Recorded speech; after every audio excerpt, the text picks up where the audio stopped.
Now, how can you send a mass email? For example, so you'd like to send a promotional email to all of your leads or all of your contacts. How can we send that? So you can click on any of the object. So I'm just continuing with the leads. Go back to the leads. So if you want to send to all of the leads, you can create a custom list view. Then you can pick all the leads. So as I said earlier, you can choose whatever the option you need. Depends on your business requirement. Click on save. So in filters, check it. Yeah, all leads. Change to all leads.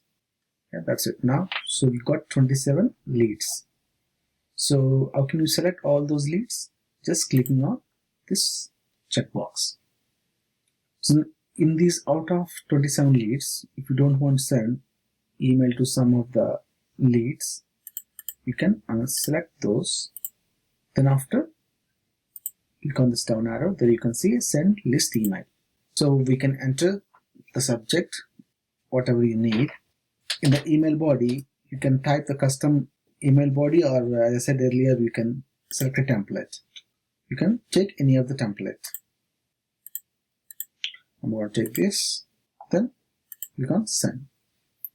So we already send an email. So this is just a dollar product. That's why this is showing this message.